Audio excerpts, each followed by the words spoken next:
I've said it before and I'll say it again. Ford is not playing around. Welcome to the brand new Ford Everest Wildtrak and Ford Everest XLT. In this review, we'll take a look at both models and discuss the differences between the two, along with the other Ford Everest models you're already familiar with. And as you can see in this review, I got to collaborate with Muzi, so this is actually a two-part review, one on his channel and the other on mine. Anyway, we took both cars out on the road to see how it handles city driving, and because this is the adventure SUV of the year, we also got to take it out off-roading. There's everything in this review. We've got Mr. How Much holding a camera, we have Moses Sambo playing with cup holders, and we even have elephants. So, ladies and gentlemen, let us get started. Let's get straight to the point. We're going to start with the Ford Everest Wildtrak. It comes with a 3-liter V6 turbo diesel engine, which produces 184 kilowatts and 600 newton meters of torque. This is the exact same engine that you get in the Ford Everest Platinum, which I reviewed a few days ago. So it's the same kilowatts, it's the same torque, same engine. The price difference between the Wildtrak and the Platinum is actually only 62,500 Rand. Which begs the question, what then are the differences between the two? Well, let's start by taking a look at our front seats. As you'll notice, they're still electrically adjustable. The front seat design is slightly different, and these seats are not heated and they are not cooled, but you do get the word Wildtrak on them. Steering wheel is no longer heated, it's just a normal steering wheel. 360-degree view camera and park assist are now an optional extra, and just like with your front seats, your back seats are not heated on this model. But you still have the same legroom, you still have the same practicality, and as you can see, still have a proper panoramic sunroof. Fun fact, on the Ford website, they refer to it as a panoramic moonroof. I'm not calling it that. And just like the other Everest models, it is also a 7-seater. Same legroom, same practicality, same everything, nothing has changed. But there's something I didn't show you in my Everest Platinum review, and it is this. Wait for me to go in there. Hold on. You have a cup holder over there, and as you can see, a 12-volt socket as well. Let's quickly take a step outside so I can show you that the key is exactly the same. Fortunately, you still have an electric tailgate on this model as well, but what isn't electric are the seats. To fold them, you have to pull that lever over there. I know for some people this is hard work, but it's not that bad. The boot space is still exactly the same. Ignore the price for now, we'll get to that in a bit. And for those of you who still haven't seen my Ford Everest Platinum review, please check it out. I loaded up the boot, I showed the practicality, we did the child seats and everything else in between. So have a look at that review. It should pretty much give you a basic idea of what this car is capable of, since they're exactly the same with just a couple of differences here and there, among which here you get 20-inch alloy wheels instead of the 21s. Now let's quickly switch over to how it drives. We took the Wildtrak Everest on the road, and I have to say that 3-liter V6 engine really is worth the price. If you're paying R1,000,000, you expect a proper engine, and that's exactly what you'll get in this car.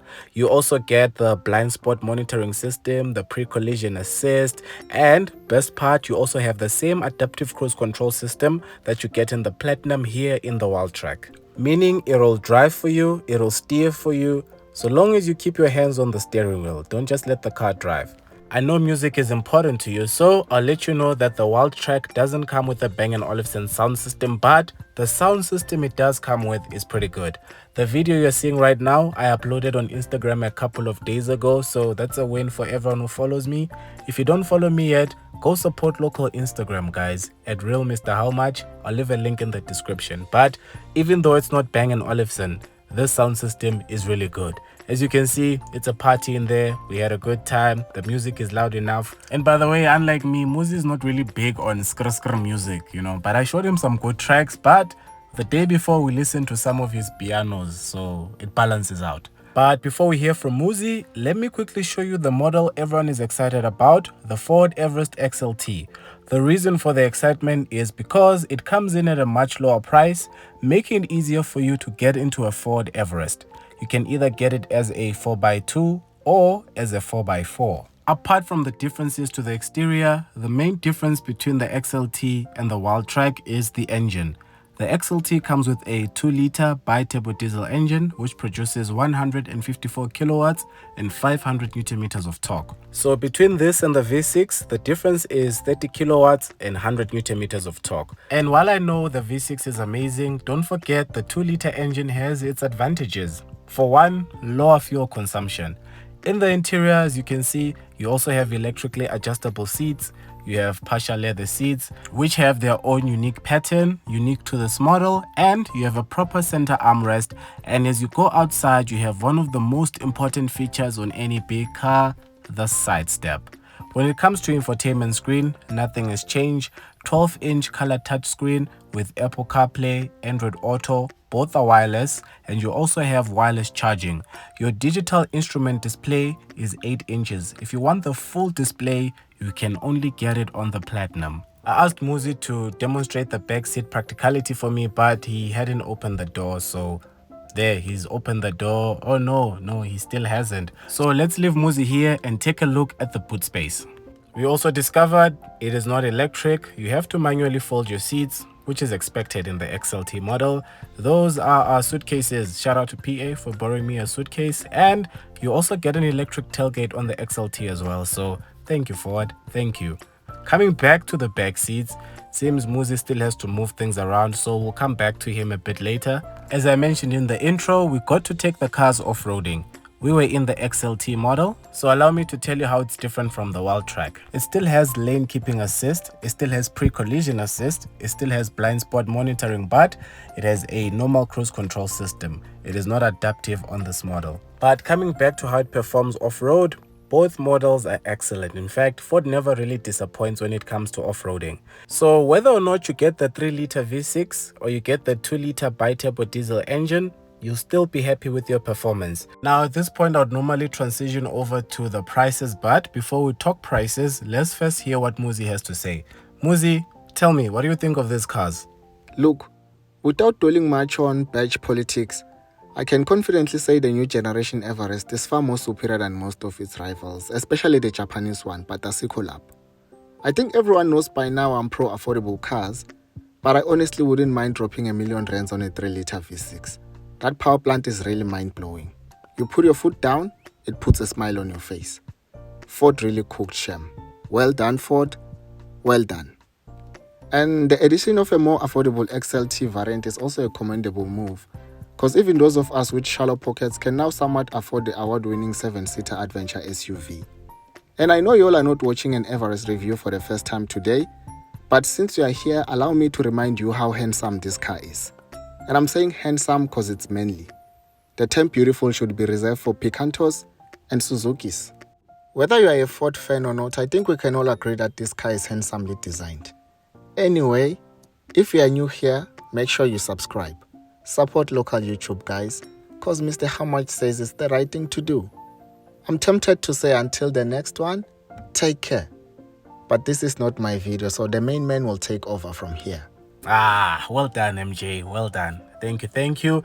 And if somehow you're not yet subscribed to Muzi's channel, this is his channel. I'll leave a link in the description. But as I mentioned in the intro, I'll also be appearing in Muzi's review as well. So head over to his channel to hear what I had to say. Now then, let's get to the prices. The price of the Ford Everest Wildtrak is on your screen, and then the price of the 2 Everest XLT models is on your screen as well. Can either have it as a 4x2 or as a 4x4. We'll start with the 4x4 XLT, which comes in at 896,300 Rand. On finance, that is 17,523 Rand. And if you were to fill it up, you'd pay around 1,714 Rand. And an insurance premium of 3,600 Rand would bring your total cost of ownership to 22,837 Rand. The Everest Wildtrak comes in at 1,084,000 Rand. On finance, that is 21,192 Rand. And a full tank will cost you 1,714 Rand. And if you got an insurance premium of 4,000 Rand, it would bring your total cost of ownership to 26,906 Rand. And for those of you who are wondering, that is a difference of 1,222 Rand over the Platinum. And now I ask, what would you rather take, the Wildtrak or just pay the extra 1.2 and get yourself a Platinum? Please let me know in the comments. So the way I see it, competition between the Everest and the Platinum is going to be tight, and it's going to be interesting to see which of the two models people go for. And if you still haven't picked it up yet, you're watching the 26,000 subscriber special. Thank you for supporting the channel, thank you for sharing the channel, and as I always say, thank you for supporting local YouTube. Speaking of supporting local YouTube, me and Muzi both appeared in the two following YouTube channels. We are on Switch Off South Africa, so if you haven't seen Sosa's review yet, I'll leave a link in the description. And what you're seeing right now is a laptop. That laptop belongs to Sia, and not only did she subscribe to Mr. How Much, but she also featured me and Muzi in her vlog. So if you're into vlogs, go check out her channel, tell her Mr. How Much sent you. Even if you're not into vlogs, just subscribe and yeah, support local YouTube. That over there is her channel. I'll leave a link in the description. And don't think I forgot about him. Muzi is still moving stuff in the back.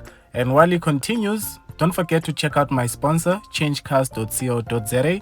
They've partnered with Discovery Insurance, so head on over to their website if you're looking for a new or used car. And that is all from Muzi and Mr. How Much. I hope you enjoyed the review. I hope you enjoyed the collaboration. Until the next one, take care.